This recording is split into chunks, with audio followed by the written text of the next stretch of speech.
The billionaire's laughter echoed across the luxury charity club as he looked at the young waitress balancing a tray of drinks.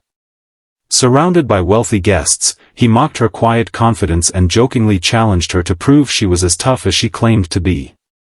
The room burst into laughter. Then, in one smooth movement, the waitress calmly redirected his reckless lunge using a controlled self-defense technique he never saw coming. He lost his balance and landed safely but firmly on the polished floor. The laughter stopped instantly. She hadn't attacked him. She had simply protected herself with remarkable restraint. The billionaire stared up in stunned silence, realizing the woman everyone underestimated had just taught him a lesson no amount of money could buy. If you believe respect is more important than pride, kindness is stronger than arrogance, and everyone deserves hope and a second chance, please like this video, leave a meaningful comment, share it with someone who needs encouragement today, and subscribe to our channel for more emotional stories that remind us what truly matters. 47-year-old billionaire Graham Calloway had built one of the country's largest construction companies. His sharp business instincts made him successful, but years of constant praise had quietly turned confidence into arrogance. He enjoyed showing off in front of clients, often believing no one would dare challenge him. Working that afternoon at the exclusive Riverside Club was 29-year-old waitress Natalie Brooks. Calm, respectful, and hard-working, Natalie was admired by her co-workers for remaining patient even with the most difficult customers. Few people knew that after surviving an attempted robbery years earlier, she had enrolled in self-defense classes. She trained for confidence and personal safety, never for fighting.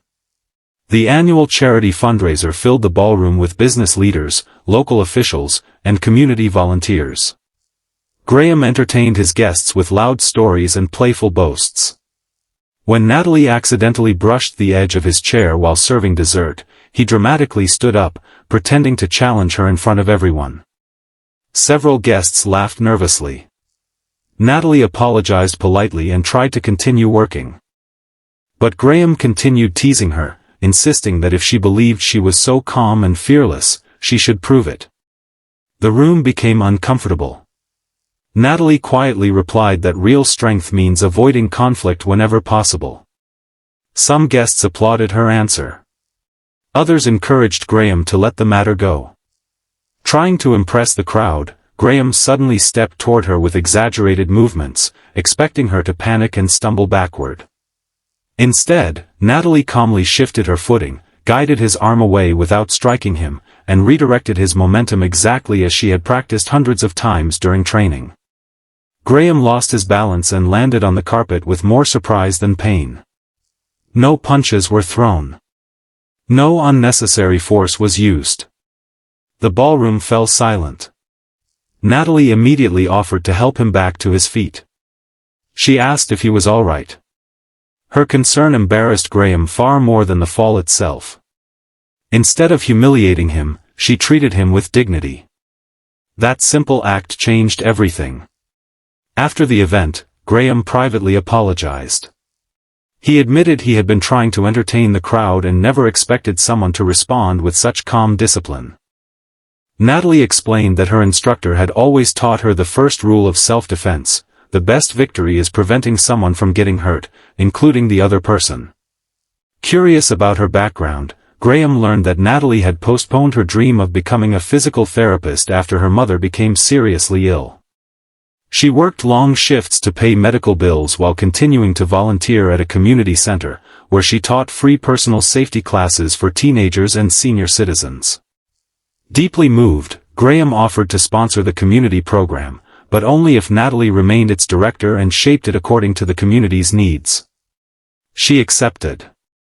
Over the next several years, the program expanded across the city, helping thousands of people learn confidence, awareness, and safe de-escalation techniques.